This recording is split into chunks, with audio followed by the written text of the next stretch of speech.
नमस्कार। ओम भूर्भुवस्सुः तत्सवितुर्वरेण्यं भर्गो देवस्य धीमहि धियो यो न प्रचोदयात्। जय माता गायत्री की। सभी बच्चों को बहुत सारा प्यार, नमस्कार। और आप सब बड़े हैरान होगे, बड़े बेचैन होगे कि सर आखिरकार ये बच्चे फोटो क्यों लाए हैं।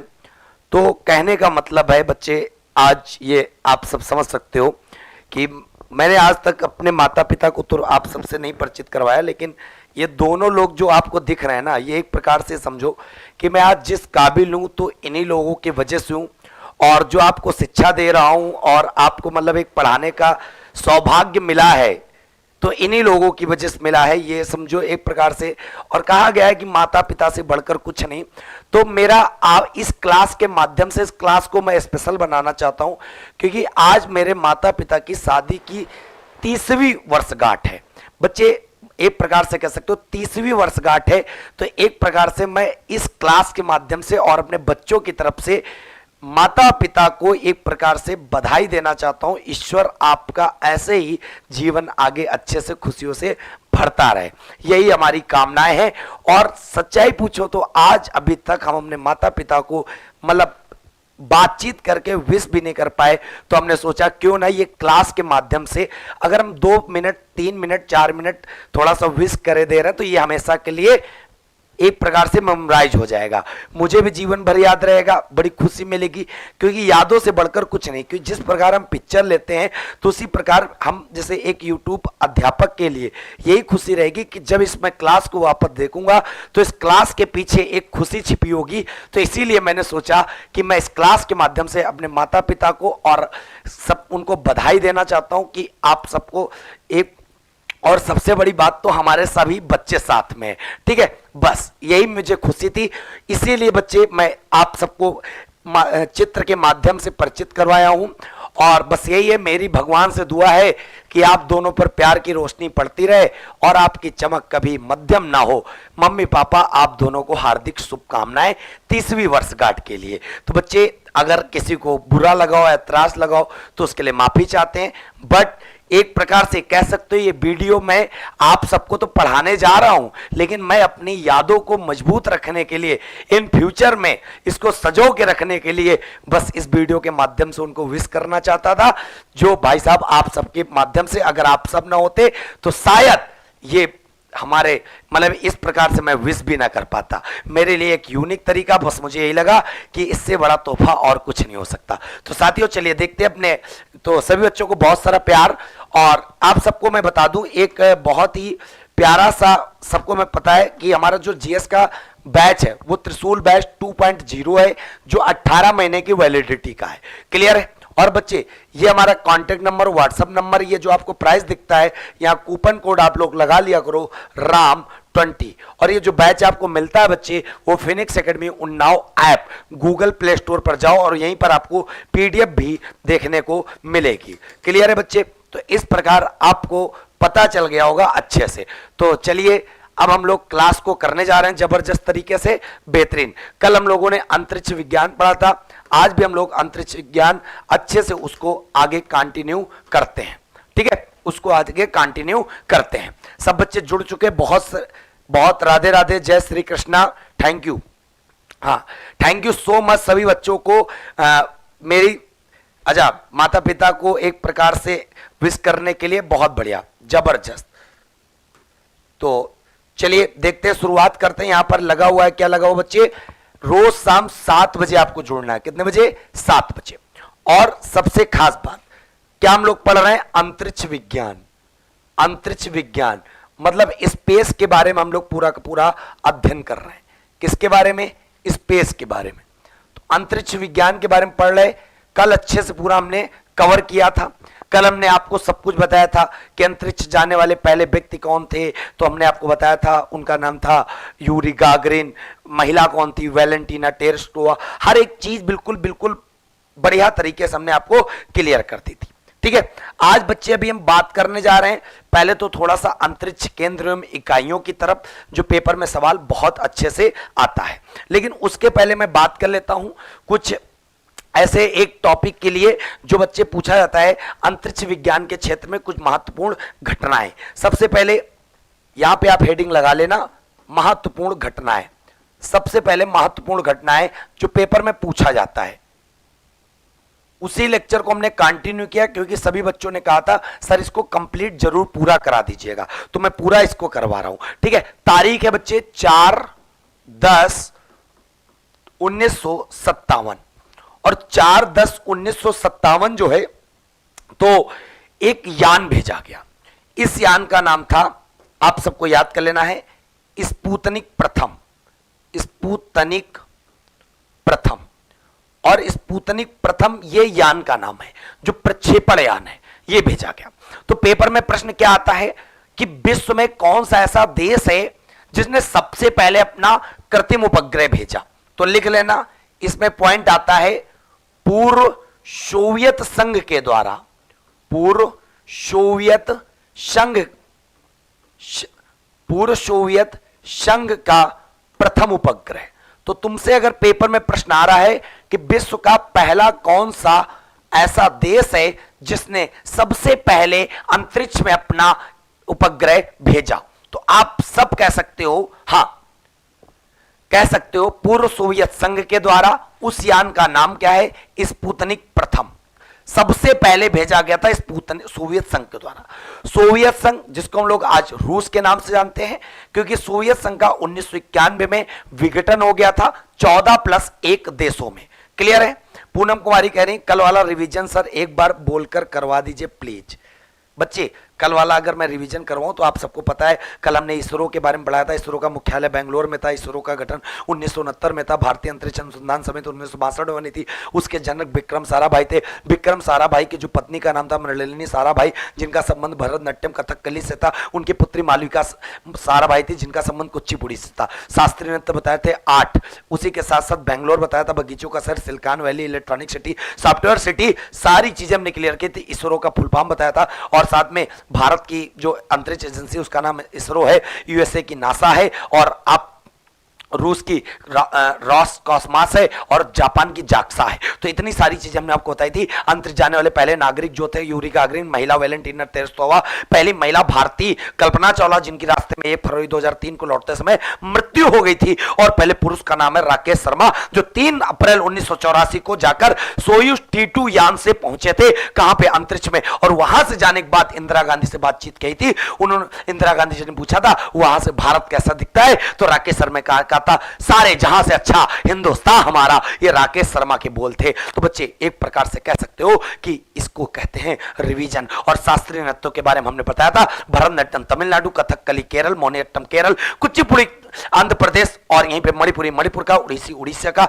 कथक यूपी का, उत्तर भारत का एकमात्र शास्त्रीय नृत्य। और शास्त्रीय सबसे नया है जो सन 2000 में इसको शास्त्रीय नृत्य का दर्जा दिया गया। श्रीमंता नारायण इसके जनक है। और बच्चे ये सारे शास्त्रीय नृत्य एक नाट्य शास्त्र पुस्तक में संकलित है, और नाट्य शास्त्र पुस्तक के लेखक भरत मुनि साहब है। नाट्य शास्त्र को 5वां वेद कहते हैं। तो सारी चीजें हमने बिल्कुल आपको डिस्कस कर दी जबरदस्त तरीके से। अब हम लोग देखते हैं आगे की तरफ। ठीक है, अच्छा चेयरमैन, बच्चे पहले चेयरमैन थे जिनका नाम था विक्रम साराभाई जो इसरो के जनक माने जाते हैं। दूसरे थे सतीश धवन जिनका सबसे लंबा टाइम पीरियड था। और बच्चे वर्तमान में 10वें नंबर के एस सोमनाथ जो जनवरी 2022 में बने थे, तब से अब तक लेकर आज तक है। ठीक है, बहुत बढ़िया। तो मतलब इतनी बढ़िया तरीके से हमने आपको बता दिया। और नासा के बारे में भी आपको मैंने बताया था। नासा के बारे में बताया था 29 जुलाई 1958 को नासा का गठन हुआ था। इसके संस्थापक थे आइजनहावर, और मुख्यालय वाशिंगटन डीसी। डीसी का मतलब होता है डिस्ट्रिक्ट ऑफ कोलंबिया जो अमेरिका की राजधानी है, याद कर लेना। और नासा का फुल फॉर्म बताया था, भूलना मत, national aeronautics and aerospace administration. Clear है? चलो, तो उम्मीद करते बच्चे आप सबको पता चल गया होगा। रिवीजन करवा दिया। अब मत कहना रिवीजन नहीं कराया, अब मत कहना कि रिवीजन करवाया। ठीक है, चलो आगे देखते हैं। बच्चे तारीख थी 4 अक्टूबर 1957 को पूर्व सोवियत संघ के द्वारा पहला उपग्रह भेजा गया जिसका नाम था स्पुतनिक प्रथम। क्या नाम था? स्पुतनिक प्रथम। क्लियर हो गई बात? तो बच्चे इतनी बात आपको जबरदस्त तरीके समझ में आ गई। अब बच्चे पेपर में सवाल अगला क्या आता है? अगला सवाल यहीं पर आता, सन वही है, तारीख अलग हो जाएंगी। 3/11/1957, 3 नवंबर 1957, और यहां पर लगा देना स्पुतनिक द्वितीय। अब इसका पेपर में क्या आता है? स्पुतनिक द्वितीय का स्पुतनिक द्वितीय का पेपर में आता है, पहली बार कोई मनुष्य नहीं गया था अंतरिक्ष में, पहली बार इस यान से अंतरिक्ष में एक, कह सकते हो अंतरिक्ष में कुत्ता भेजा गया, अंतरिक्ष में कुत्ता भेजा गया और उस कुत्ता का नाम था लाइका। तो पेपर में प्रश्न आता है, लाइका जो कुत्ता था वो भेजा गया कहां पर? अंतरिक्ष में। कब भेजा गया? 1957 को। कौन से यान के द्वारा? स्पुतनिक द्वितीय के द्वारा। क्लियर है? तो उम्मीद करते हैं आपको पता चल गया होगा। स्पुतनिक द्वितीय के द्वारा अंतरिक्ष में कुत्ता भेजा गया और उस कुत्ते का नाम जरूर याद कर लेना, लाइका नामक कुत्ता भेजा गया बच्चे। तो कह सकते हो अंतरिक्ष में जीवित कुत्ते को ले जाने वाला उपग्रह का नाम है स्पुतनिक द्वितीय। और सबसे पहले किस देश ने भेजा उपग्रह? तो पूर्व सोवियत संघ ने। कौन सा? स्पुतनिक प्रथम। दोनों का वर्ष सेम है, बस तारीखों का फर्क है। पहला 4 अक्टूबर है, उसके बाद 3 नवंबर है। सन बच्चे कह सकते हो कि 1957 है। क्लियर है? फिर बच्चे बहुत ध्यान से समझ लेना, बहुत ध्यान समझ लेना। अब बात आएगी 1961। किसकी बात आएगी? 1961। 12, हाँ बिल्कुल यार, परेशान क्यों हो यार तुम? जब कह रहे हैं बिल्कुल 100% पढ़ाएंगे, 1% तुमको टेंशन लेने की आवश्यकता है ही नहीं। ठीक है बच्चे, एक इंपॉर्टेंट और याद कर लेना, 12/4/1961 इस तारीख को एक यान भेजा गया, हम वो पढ़ाएंगे जो जरूरी है। इस यान का नाम था ओस्टाक प्रथम। ओस्टाक प्रथम, ओस्टाक प्रथम का देखो, पहले लाइका को प्रयोग किया गया था कि देखो मरता है कि इंसान नहीं मरता है, जीवित वाला। ठीक है, तो कहने का मतलब है, आप कह सकते हो कि ओस्टाक प्रथम से पता क्या भेजा गया? पहला मानव गया, पहला मानव गया। और सबको पता है पहला मानव जाने वाले अंतरिक्ष में कौन है? पहले मनुष्य का नाम है जिनको कहते हैं यूरी गागरिन। यूरी गागरिन साहब पहली बार गए थे अंतरिक्ष मनुष्य के रूप में। क्लियर है? तो इतनी बात आपको समझ में आ गई होगी यूरी गागरिन की। अब बच्चे 4 नंबर पे याद कर लेना, 1963 आएगा और 1963 में यान का नाम है बोस्टाक 6। और बोस्टाक 6 के माध्यम से क्या हुआ? इसके माध्यम से बच्चे पहली महिला गई अंतरिक्ष में। और विश्व की पहली महिला जाने वाली कौन है? तो कल हमने आपको बताया था वेलेंटीना टेरेस्टोवा। क्या नाम है? वेलेंटीना टेरेस्टोवा। वेलेंटीना टेरेस्टोवा बच्चे पहली महिला है और दोनों लोग रूस के ही हैं, दोनों लोग रूस के ही हैं। पहले पुरुष जाने वाले यूरी गागरिन और बच्चे पहली महिला जाने वाली वेलेंटीना टेरेस्टोवा, दोनों के दोनों रूस के ही हैं। तो आपको इस प्रकार इतनी बात समझ में आ गई होगी जबरदस्त तरीके से। अब बच्चे हम लोग बात करते हैं आगे की तरफ। तो जब आगे की तरफ बात करते हैं बच्चे, तो यहीं पर बहुत अच्छे से जान लो, बहुत अच्छे से जान लो एक उपग्रह और मिसाइल में अंतर। उपग्रह क्या होता? उपग्रह एवं मिसाइल। उपग्रह को बोलते हैं सैटेलाइट, मिसाइल को बोलते हैं मिसाइल। ठीक है, अब बच्चे बहुत ध्यान समझ लेना।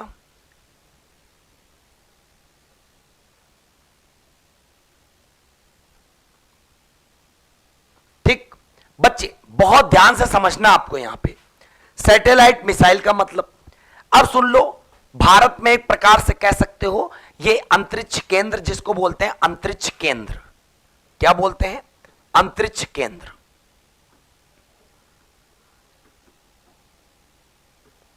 बच्चे अब भारत से उपग्रह भेजने के लिए, मिसाइल भेजने के लिए दोनों जगह अलग अलग है। एक यहां राज्य पड़ता है जिसका नाम है एपी, मतलब आंध्र प्रदेश। और आंध्र प्रदेश से ऊपर आप उठोगे तो यहां पड़ेगा उड़ीसा। उड़ीसा बच्चे तो सुन लो, भारत में आंध्र प्रदेश में एक स्थित है जिसको कहते हैं श्रीहरिकोटा। श्रीहरिकोटा, श्रीहरिकोटा। और यहां पे जो केंद्र का नाम है वो नाम है जो भारत के दूसरे इसरो के चेयरमैन थे उनके नाम पर, सतीश धवन अंतरिक्ष केंद्र। तुमसे कह दिया जाएगा कि सतीश धवन अंतरिक्ष केंद्र बच्चे कहां पर है, तो आप सब बता सकते हो श्रीहरिकोटा आंध्र प्रदेश, जिसको शार्ट फॉर्म में हम लोग बोलते हैं सार। तो सतीश धवन अंतरिक्ष केंद्र बच्चे कहां पर है? तो बच्चे ये श्रीहरिकोटा आंध्र प्रदेश में है, बता सकते हो। और यहां पर जो सतीश धवन अंतरिक्ष केंद्र का सवाल आया है, पेपर में प्रश्न आता है कि बच्चे ये श्रीहरिकोटा किस झील के पास है? यहां पर कौन सी झील पड़ती है? तो पुलिकट झील पड़ती है। पुलिकट झील एक ऐसी झील है जो आंध्र प्रदेश और तमिलनाडु दोनों के बीच स्थित है। क्लियर है? फिर बच्चे याद कर लेना, अब इस केंद्र से भारत में क्या भेजे जाते हैं? उपग्रह सैटेलाइट बच्चे कहां से भेजे जाते हैं? तो आप सब बता सकते हो, सैटेलाइट जो भेजे जाते हैं ना सर जी, वो भेजे जाते हैं कहां से? सबको पता चल गया, सैटेलाइट भेजे जाते हैं कहां से? बिल्कुल भाई, काहे परेशान हो, पढ़ा तो रहे आपको, ठीक है। हां, तो सैटेलाइट जो भेजे जाते हैं वो भेजे जाते हैं यहां से। अब जो उड़ीसा पड़ता है, ये उड़ीसा, तो उड़ीसा में याद कर लेना, उड़ीसा में बच्चे एक होता था बहुत अच्छे से, जिसको कहते थे व्हीलर द्वीप। और ये व्हीलर द्वीप का नाम, ये व्हीलर द्वीप पड़ता कहां पर था बच्चे? चांदीपुर। और चांदीपुर किस राज्य में? उड़ीसा में। बच्चे इसी व्हीलर द्वीप का वर्तमान नाम क्या है? वर्तमान नाम, इसका नाम बदल दिया गया था, इसको कहते हैं एपीजे अब्दुल कलाम द्वीप। व्हीलर द्वीप का वर्तमान नाम है एपीजे अब्दुल कलाम द्वीप। और जो एक प्रकार से कह सकते हो चांदीपुर उड़ीसा में पड़ता। ये क्यों फेमस है? क्योंकि बच्चे यहां से जो होती है ना, क्या भेजी जाती है? मिसाइलें भेजी जाती हैं। तो इतना पहले तो आप डाउट क्लियर करो कि जितनी भी मिसाइलें होती हैं, मिसाइलें वो सब भेजी जाती हैं उड़ीसा के एपीजे अब्दुल कलाम द्वीप से, जो चांदीपुर उड़ीसा में है। और जितने भी भारत के उपग्रह होते हैं वो सब भेजे जाते हैं सतीश धवन अंतरिक्ष केंद्र, श्रीहरिकोटा, आंध्र प्रदेश, मतलब जो पुलिकट झील के पास स्थित है। क्लियर हो गई बात बच्चे? अब बहुत अच्छे से याद कर लेना। क्या याद कर लोगे मेरे लाल? बहुत अच्छे से याद कर लेना। जो सबसे बढ़िया सवाल आता है, सवाल आपका यहां पे प्यारा सा यह बनता है कि जो सतीश धवन अंतरिक्ष केंद्र है कहां पर है? श्रीहरिकोटा। व्हीलर द्वीप का नया नाम क्या है? एपीजे अब्दुल कलाम द्वीप। कहां पर है? चांदीपुर, उड़ीसा। तो इतनी बात आपको जबरदस्त तरीके से समझ में आ गई होगी। अब बच्चे, ये जो उपग्रह है, उपग्रह को कंट्रोल कौन करता है? कौन सा संगठन भेजता है? इसरो। कौन भेजता है? इसरो। जितना भी उपग्रह से रिलेटेड मामला है उसको कंट्रोल कौन करता है? इसरो। कल हमने इसरो के बारे में आपको पढ़ाया था। इंडियन स्पेस रिसर्च ऑर्गेनाइजेशन 1969 में गठन हुआ था, बेंगलोर में इसका मुख्यालय है। इसके जनक माने जाते हैं, क्या इसके जनक माने जाते हैं? डॉक्टर विक्रम साराभाई।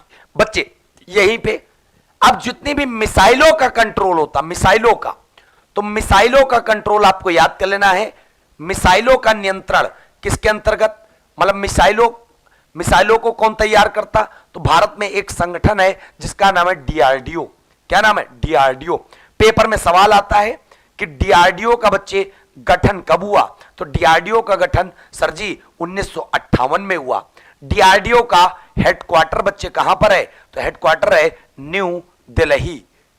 डीआरडीओ का बच्चे हेडक्वार्टर कहां पर है? न्यू दिल्ली। उसके बाद डीआरडीओ का बच्चे फुल फॉर्म पूछा जाता है, डिफेंस रिसर्च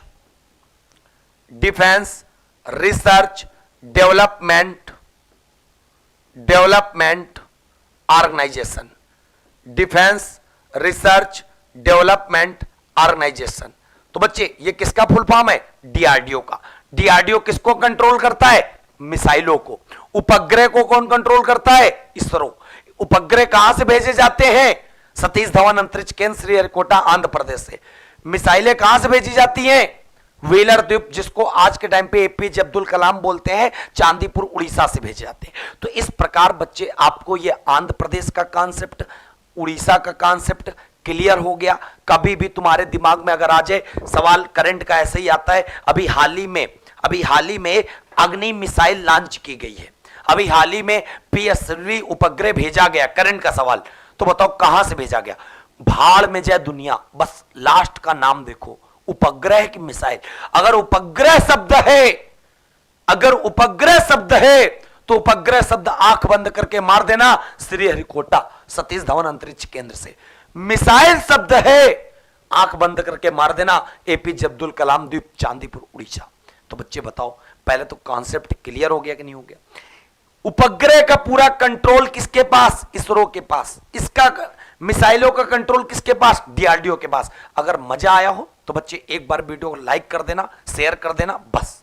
ठीक है, देखो इतने सारे प्रश्न तुमको रटवा देंगे कि तुम रटते रटते रटते रटते भाई साहब पूरे मजबूत हो जाओगे। अभी एक लाएंगे बिल्कुल जबरदस्त तरीके से तुमको पढ़ाएंगे, तुम्हारा एक अपर लेवल पे सिलेक्शन करवाएंगे। कौन सा चैप्टर है? खुशी राजपूत। बालिके समय पर आया करिए, अंतरिक्ष विज्ञान पढ़ा रहा हूं मैं। ठीक है, और अंतरिक्ष विज्ञान को इतने बढ़िया तरीके से पढ़ाऊंगा कि आप सबको पूरा अच्छे से समझ में आ जाएगा मेरे बच्चे। ठीक है, चलो आगे बढ़े। तो उपग्रह और मिसाइल का डाउट क्लियर हो गया मेरे बच्चे? बहुत बढ़िया। राम राम राम राम, जय सिया राम। हाँ, लाइक कर दो मेरे लाल, अगर समझ में आ रहा हो लाइक करो, शेयर करो, बताओ यार। हाँ, बहुत बढ़िया, सब बस। आगे बढ़ू। अब बच्चे हेडिंग लगाना अच्छे से। अब लगाना भारत में अंतरिक्ष केंद्र, यहां पे लगा लेना। भारत में, मैं अपने फोटो के ऊपर लिख दूं, भारत में प्रमुख अंतरिक्ष केंद्र। यह सवाल आपको पेपर में 100% मिलेंगे। अंतरिक्ष केंद्र, तो जब भारत में अंतरिक्ष केंद्र की बात कर रहा है तो बच्चे एक छोटा सा नन्ना सा मुन्ना सा बेकार सा कह सकते हो, क्योंकि मैं मैप ज्यादा तो अच्छा नहीं बना पाता हूं।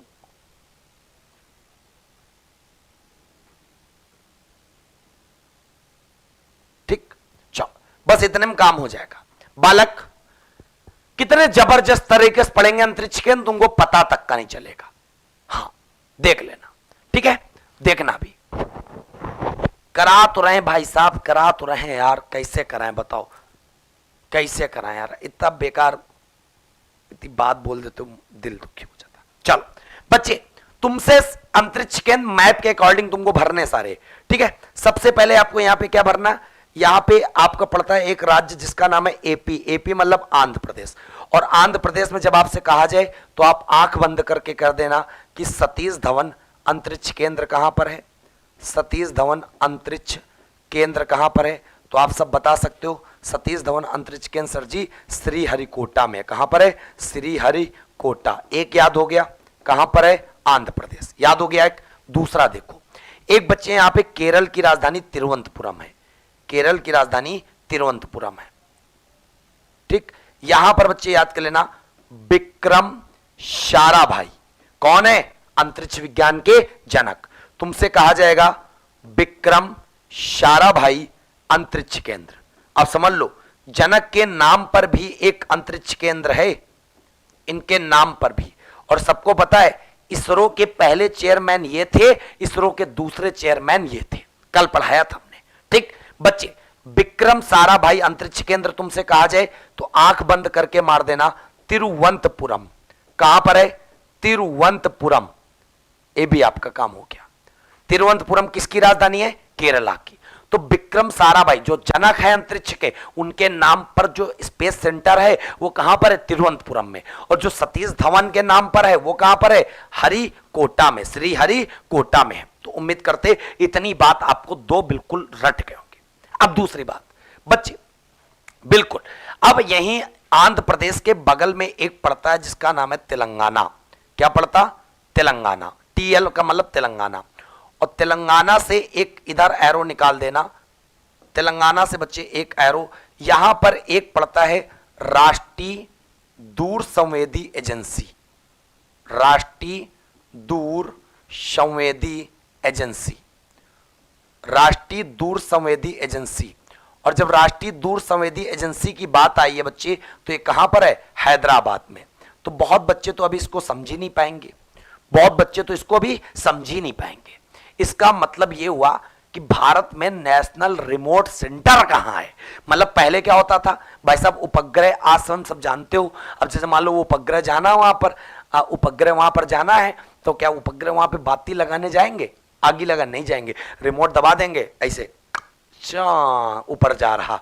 जैसे हम लोग पटाखे लगाते हैं, एक भैया गए दूरी डंडी में अगरबत्ती सुलगा लिया, सिंह को छुआ रहे दूरी थे सा। ठीक उसी प्रकार राष्ट्रीय दूर संवेदी एजेंसी, मतलब उसको हम रिमोट दबा दिया। तो कहां से हम लोग जब उपग्रह भेजते हैं, रिमोट कंट्रोल कहां पर होता है? तो रिमोट कंट्रोल वाला जो मुख्य अंतरिक्ष केंद्र है वो कहां पर है? हैदराबाद में। राष्ट्रीय दूर संवेदी एजेंसी कहां पर है? तो आप बता सकते हो हैदराबाद में है। क्लियर है? हर एक चीज समझ में आएगा बच्चे, बस पढ़ते रहो पढ़ते रहो। ठीक है, चलो आगे। फिर बच्चे अब मैं बात आपको बता दूं बहुत अच्छे से। एक है डाउन रेंज स्टेशन, ये इधर अंडमान पड़ता है, इधर अंडमान निकोबार पड़ता है, और यहीं पर एक पड़ता है पोर्ट ब्लेयर। क्या पड़ता है? Port Blair. और पोर्ट ब्लेयर में एक पेपर में आता है कि डाउन रेंज स्टेशन कहां पर है। डाउन रेंज स्टेशन, नाम से याद कर लो, डाउन रेंज स्टेशन कहां पर है? तो आप सब बता सकते हो अंडमान की राजधानी पोर्ट ब्लेयर में स्थित है डाउन रेंज स्टेशन। उसके बाद बच्चे तुमसे कहा जाएगा सौर वेधशाला। ये वाला जो राज्य है, ये वाला, ये पूरा राज्य लगेगा इधर राजस्थान। क्या लगेगा? राजस्थान। तो यहीं पर लिख लेना सौर वेधशाला, बहुत बार पेपर में आता है सौर वेधशाला। ये भी अंतरिक्ष की इकाइयां हैं। कहां पर है ये? तो बच्चे ये उदयपुर में। उदयपुर, उदयपुर कहां पड़ेगा? राजस्थान में। आराम से बता ले जाओगे। ठीक, फिर बच्चे यहीं पर आएगा राजस्थान में ही एक नाम है जिसका कहते हैं इंफ्रारेड वेधशाला। क्या नाम है? इंफ्रारेड, जहां से औरक्त किरणें के बारे में पूरा पूरा निकलता है मामला। इंफ्रारेड वेधशाला, और इंफ्रारेड वेधशाला भी राजस्थान में, लेकिन राजस्थान में कहां पर? तो आप सब बता सकते हो माउंट आबू। माउंट आबू पर स्थित है इंफ्रारेड वेधशाला। क्लियर हो गई बात? ये भी आपको अच्छे से याद कर लेना। फिर बच्चे यहां गुजरात में एक शहर पड़ता है जिसका नाम है अहमदाबाद। तो एक सवाल पूछा जाता है, इसरो उपयोग केंद्र, इसरो उपयोग केंद्र यह कहां पर है? तो इसरो उपयोग केंद्र तुमसे कहा जाएगा तो बच्चे ये अहमदाबाद में है। और अहमदाबाद किस नदी के किनारे स्थित है? साबरमती। कहां पर है? गुजरात में। आराम से तुम इसको बता ले जाओगे। ठीक है, फिर बच्चे मुख्य नियंत्रण सुविधा की बात आती है। तो यहां पर एक राज्य पड़ता है ये बीच में, कर्नाटका, कर्नाटक। ठीक, तो यहीं पे कर्नाटका से एक याद कर लेना बहुत अच्छे से, मुख्य नियंत्रण सुविधा, main control facility, main control facility. और मुख्य नियंत्रण सुविधा बच्चे कहां पर है? तो आप सब कह सकते हो हासन। हासन, हासन जो पड़ता है कर्नाटक में, और प्लस भोपाल। भारत में दो जगह जहां से चीजों को कंट्रोल किया जाता है, एक हासन कर्नाटक में, एक मध्य प्रदेश की राजधानी भोपाल में। इस प्रकार आपको पता चल रहा है ये सारे के सारे, क्या भाई साहब, सारे के सारे आपको क्या पता चल रहा है? अंतरिक्ष केंद्र। तो आप सब अच्छे से बता सकते हो। ठीक है, सब अच्छे से बता सकते हो, एक एक सवाल बिल्कुल लपेटम लपेटा खेल सकते हो। ठीक, तो तुमसे कहा जाएगा सतीश धवन, इसको जरा रिवाइज करते हैं। सतीश धवन अंतरिक्ष केंद्र कहां पर है? श्रीहरिकोटा, आंध्र प्रदेश में। विक्रम साराभाई अंतरिक्ष केंद्र कहां पर है? तिरुवनंतपुरम, केरला में। फिर राष्ट्रीय दूर संवेदी एजेंसी कहां पर है? हैदराबाद में। डाउन रेंज स्टेशन कहां पर है? पोर्ट ब्लेयर में। फिर बच्चे इसरो उपयोग केंद्र कहां पर है? अहमदाबाद में। फिर सौर वेधशाला कहां पर है? राजस्थान के उदयपुर में। इंफ्रारेड वेधशाला कहां पर है? माउंट आबू, राजस्थान में। मुख्य नियंत्रण सुविधा भारत में कहां कहां पर है? दो जगह, एक हासन में और एक भोपाल में। हासन पड़ता कर्नाटक में, भोपाल पड़ता एमपी में। अब बच्चे कमेंट करके बताओ समझ में आया कि नहीं आया? हाँ, आ गया? जल्दी से बताओ, समझ में आ गया? अभी यहीं पर तुमको एक और पढ़ाएंगे, तमिलनाडु। ये तमिलनाडु में क्या पढ़ोगे? इसरो नोदक कॉम्प्लेक्स, इसरो नोदक कॉम्प्लेक्स, कॉम्प्लेक्स। ये बच्चे कहां पर है? तो लिख लेना महेंद्रगिरी पहाड़ी, तमिलनाडु। महेंद्रगिरी पहाड़ी, तमिलनाडु। तो महेंद्रगिरी पहाड़ी तमिलनाडु में बच्चे है इसरो नोदक केंद्र कॉम्प्लेक्स। और सबसे खास बात 9 नंबर, ठीक, इसरो नोदक कॉम्प्लेक्स महेंद्रगिरी तमिलनाडु में। आ गया? बहुत बढ़िया, जबरदस्त, शाबाश। तो बच्चे आप सब लाइक कर दो यार, शेयर कर दो भैया, अगर मजा आ रहा तो। देखो कितने आराम से तुमको मैप बनाया और पूरा आराम से मैप पे मैपम छाप दिया रख के। हाँ चलो जबरदस्त, शाबाश। तो उम्मीद करते इतनी बात आपको समझ में आ गई होगी। तो लाइक और शेयर तो बन ही रहा है, हम मारते रहो भैया। जो बहुत लोग हमको ये भी कहेंगे कि लाइक और शेयर करवाते, ये भी कहेंगे, कह लेने दो यार, कोई दिक्कत नहीं अपने को, ठीक है। चलो इतनी बात समझ में आ गई। तो इतने बच्चे आप सबको याद कर लेने हैं।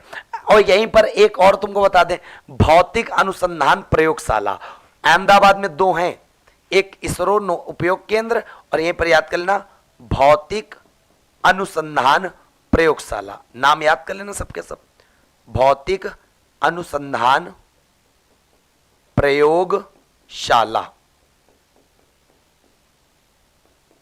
चलो अब अगला सवाल जो बताने जा रहे हैं, बहुत बढ़िया सवाल बताएंगे। तो बच्चे आप सब बिल्कुल, चलो इसको लिख लिया होगा। अब यहां पर सवाल लगा देना, जो सवाल आते कहां से, प्रक्षेपण यान से, प्रक्षेपण यान से। और जब प्रक्षेपण यान की बात करते हैं ना बच्चे, तो प्रक्षेपण यान प्रमुख देख लो। एक आपको पता चला होगा एसएलवी, जिसको कहते, जिसका फुल फॉर्म याद कर लेना, satellite launch vehicle, satellite launch vehicle, clear है। एक होता है एएसएलवी, ये एक प्रकार से यान के नाम है। जैसे मान लो हम मोटरसाइकिल लीन, यामाहा, एक्टिवा, अपाचे, उसी प्रकार जो अंतरिक्ष में ये यान जाते हैं तो एक प्रकार से ये इनके नाम है, ठीक है। तो एक प्रकार से कह सकते हो एएसएलवी। एएसएलवी का मतलब होता है augmented satellite launch vehicle, satellite launch vehicle. Clear हो गई बात बच्चे। फिर उसके बाद बहुत ध्यान से देख लेना, अब जो सबसे मोस्ट इंपॉर्टेंट बात करने जा रहे हैं 2 की, एक बात करेंगे पीएसएलवी की जो पेपर में आता है, और एक बात करेंगे जीएसएलवी की जो रिकॉर्ड तोड़ पेपर में आता है। बच्चों को समझ में नहीं आता भाई, बच्चों को समझ में नहीं आता, ठीक है। तो बहुत अच्छे से बताते हैं हम आपको।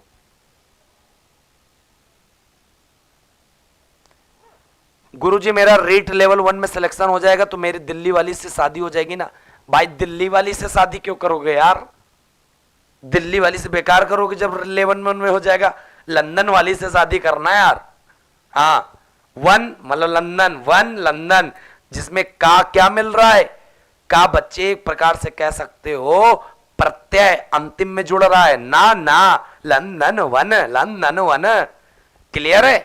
तो दिल्ली वाली बेकार है यार, लंदन वाली का अलग ही जलवे होंगे, दिल्ली वाली तब भी वो पापा मम्मी बात मानेंगे, लंदन वाली अपना हवाई। चलो बहुत बढ़िया। तो बच्चे अब मैं बात किसके करने जा रहा हूं, पीएसएलवी की। अब सुन लो, ज्यादातर जितने भी इसरो अपने यान लॉन्च करता है ना, वो पीएसएलवी से लॉन्च करता है। इसीलिए पेपर में प्रश्न आता है, इसरो का वर्क हाउस किसे कहते हैं, इसरो का वर्क हाउस किसे कहते हैं। तो बच्चे पीएसएलवी सबसे ज्यादा लॉन्च करता है, तो लिख लेना work house for ISRO. ISRO का वर्क हाउस बच्चे किसे कहते हैं, पीएसएलवी को, याद कर लेना।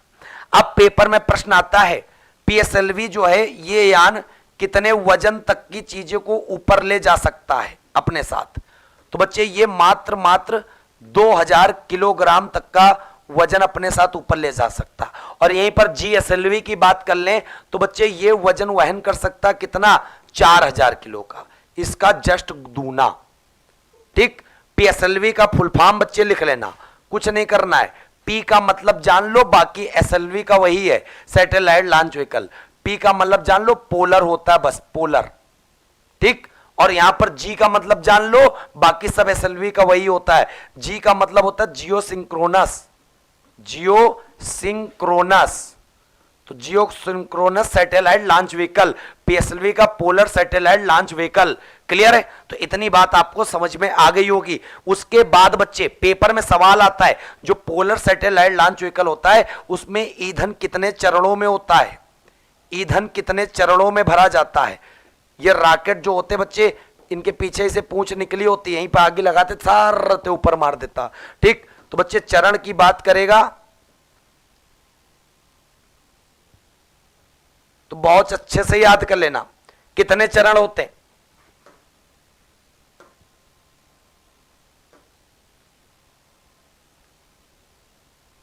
हाँ, अब बच्चे बहुत ध्यान से चल लो, चरण कितने होते तो याद कर लेना कितने चरण पीएसएलवी में होते। पेपर में रिकॉर्ड तोड़ पूछा गया, पीएसएलवी में कितने चरण होते, पीएसएलवी में कितने चरण होते ईंधन के, 4 चरण। 4 चरणों में ईंधन भरा जाता है पीएसएलवी में। पेपर में बहुत जबरदस्त आता है, कैसे तो बच्चे याद कर लेना, सॉलिड लिक्विड, सॉलिड लिक्विड, फिर सॉलिड, फिर लिक्विड। कहने का मतलब यह हो गया मेरे लाल, 4 चरणों में ईंधन होता है। सबसे नीचे क्या होता है, सॉलिड मतलब ठोस पदार्थ, ठोस ईंधन, फिर द्रव ईंधन, फिर ठोस, फिर द्रव। 4 चरणों में ईंधन भरा होता है, याद कर लेना। क्लियर है? हाँ, फिर बच्चे बहुत अच्छे से याद कर लेना, जीएसएलवी में कितने चरण होते। जीएसएलवी में टोटल 3 चरण होते हैं। कितने? 3 चरण। और 3 चरण याद कर लेना, 3 चरण याद कर लेना। 3 चरण जो याद करोगे ना बच्चे, बहुत ध्यान से देख लेना। चलो, सबसे नीचे क्या होता है, सॉलिड, उसके ऊपर क्या होता है, लिक्विड, फिर उसके ऊपर क्या होता है, क्रायोजेनिक ईंधन, क्रायोजेनिक ईंधन। अभी क्रायोजेनिक भी बताएंगे आपको हम। तो इसमें 3 चरण होते हैं। पेपर में आता है किस प्रकार के प्रक्षेपण यान में क्रायोजेनिक ईंधन का यूज किया जाता है। तो जीएसएलवी नामक बच्चे प्रक्षेपण यान में किया जाता है। किसमें? जीएसएलवी में। और कितने ईंधन के 4 चरण किसमें होते, पीएसएलवी में। जीएसएलवी में कितने होते, 3 चरण। आराम से बताओगे बिना किसी टेंशन के। और सुन लो, जितने भी तुम लोग अपने मोबाइल में नेटवर्क चला रहे हो, इंटरनेट का मजा ले रहे हो, अपने बाबू सोना को फोन करे ले रहे हो, वो सब संचार उपग्रह के माध्यम से संभव है। और जीएसएलवी जो है ना, वो संचार उपग्रह, संचार को ले जाकर ऊपर अंतरिक्ष में फिट कर देता है, जिसकी वजह से सारे सैटेलाइट नेटवर्क मिलने लगते हैं। तो जीएसएलवी मेन क्या ले जाता है, कम्युनिकेशन सैटेलाइट लेकर अंतरिक्ष में जाकर स्थापित कर देता है। क्लियर है? क्लियर है बच्चे? तो इस प्रकार आपको प्रक्षेपण यान के बारे में पता चल गया। SLV, ASLV, PSLV, GSLV. चरण बहुत पूछे जाते, याद कर लेना, बहुत ज्यादा पूछे जाते। ठीक है?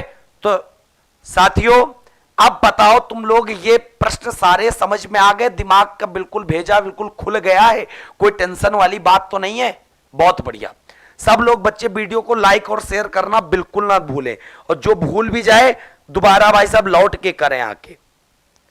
ठीक है? चलो, वेरी गुड।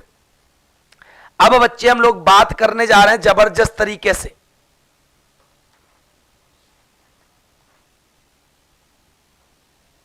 हाँ,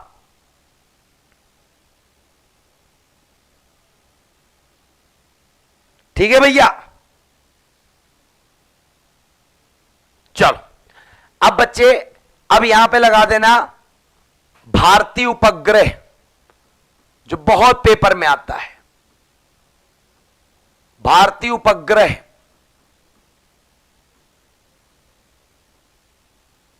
पेपर में सवाल आता है, भारत ने अपना पहला उपग्रह कौन सा भेजा था। ठीक है? तो याद कर लेना, भारत का पहला प्रथम भारतीय उपग्रह का नाम क्या है, आर्यभट्ट। आर्यभट्ट बच्चे एक बहुत बड़े खगोलज्ञ थे, उन्हीं के नाम पे इस उपग्रह का नाम रख दिया गया। और यह उपग्रह बच्चे अंतरिक्ष में भेजा गया 19 अप्रैल 1975 को। और इस उपग्रह का उस समय जब वजन था, जब भेजा गया ये, तो इसका वजन था 360 केजी। और किस यान से भेजा गया, ये भी पेपर में इसका पूछा जाता है। कौन सा यान? तो उस समय यान का नाम था इंटरकास्मोस। इंटरकास्मोस यान था। इसी यान से भेजा गया क्या बच्चे, आर्यभट्ट।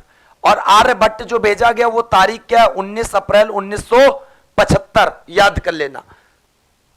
साथ में ये भी याद करोगे बच्चे, इसका वजन उतने टाइम कितना था, इसका वजन 360 केजी था।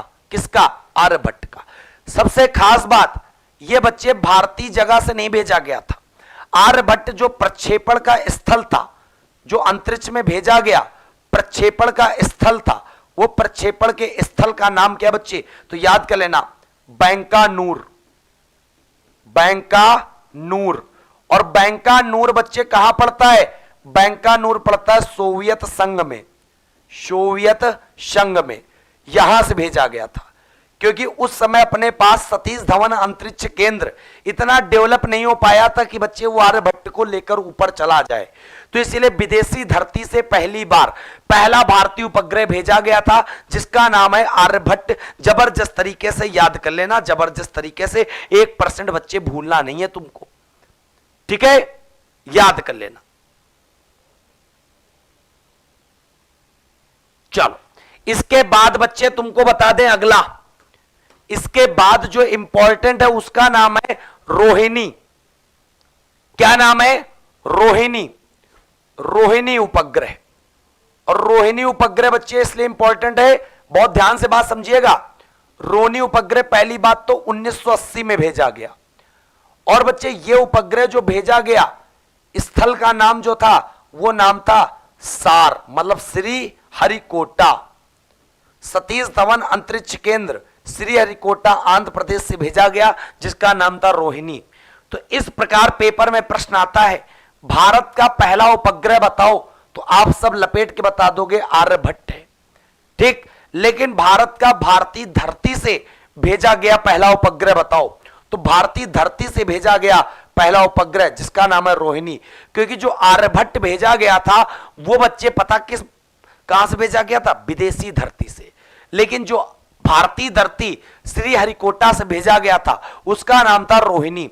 तो इस प्रकार आपको बच्चे ये बात समझ में आ गई होगी जबरदस्त तरीके से, ठीक है। तो ये भी आपको बिल्कुल क्लियर हो गया होगा। चलिए फिर अगला सवाल, यहीं पर एक शब्द आता है एप्पल से रिलेटेड, एप्पल। तो एप्पल का पेपर में प्रश्न क्या आता है, ये भी एक प्रकार का उपग्रह है बच्चे, और ये उपग्रह भेजा गया 1981 में। बस पेपर में इतना प्रश्न आता है, भारत का पहला संचार उपग्रह बताओ, तो एप्पल बता देना। अगर तुमसे भारत का पहला उपग्रह कहा जाए आर्यभट्ट, भारतीय धरती से भेजा गया भारत का पहला उपग्रह रोहिणी, लेकिन भारत का पहला संचार उपग्रह बताओ, एप्पल। भारत का पहला संचार उपग्रह बताओ, तो आप सब बता सकते हो 1981 में, जिसका नाम है क्या, एप्पल। लपेट के बता दोगे, 1% तुमको टेंशन लेने की आवश्यकता नहीं है। क्लियर है, हां। लेकिन अगर तुम कहते हो ये बच्चे भेजा कहां गया थे, तो ये भेजा गया एक जगह थी जिसका नाम है कौरू, कौरू प्रक्षेपण केंद्र।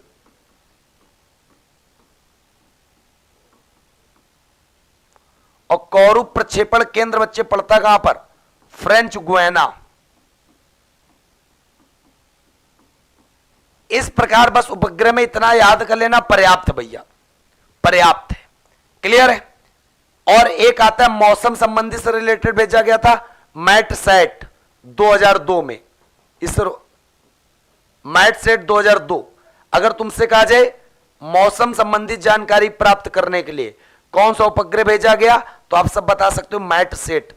जबरदस्त तरीके से, एक सवाल आपका गलत नहीं होगा, न छूटेगा, ये मान चलिएगा।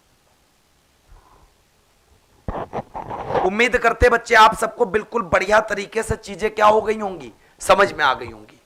तो बच्चे अब एक प्रकार से हम लोग मिलेंगे आपको एक नई वीडियो के साथ, तब तक आप अपना ख्याल रखिएगा, ठीक है।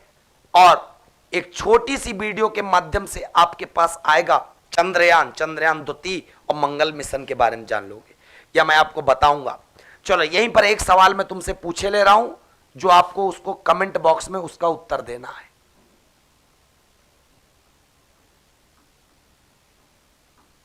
कमेंट बॉक्स में उसका उत्तर देना है। भारत ने मंगल मिशन भेजा, वह कौन सा देश बना?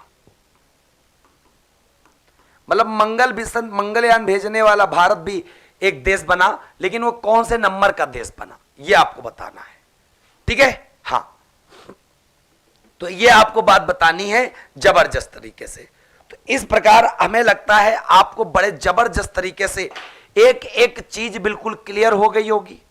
ठीक है, चलो, हाँ, तो कहने का मतलब है बच्चे, लाइक कर दो, शेयर कर दो। जिन लोगों ने वीडियो को लाइक नहीं किया है, सभी से बस यही कहना चाहते हैं, आप सब वीडियो को लाइक कर दो धमाकेदार तरीके से।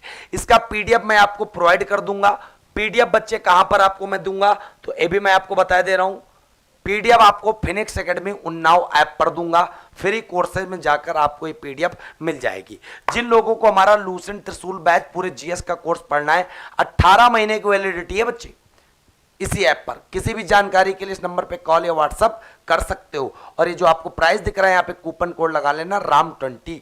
ठीक, बहुत ही नॉमिनल फीस पे आप पूरा का पूरा रिकॉर्डेड लेक्चर आप आराम से उठा सकते हो। ठीक है, कमेंट बॉक्स में कमेंट करके बताना कि आपको क्लास कैसी लगी। ठीक है साथियों, विदा लेता हूं, ख्याल रखिएगा। मिलेंगे आपको कल शाम 7 बजे। तब तक के लिए जय हिंद, जय भारत, वंदे मातरम।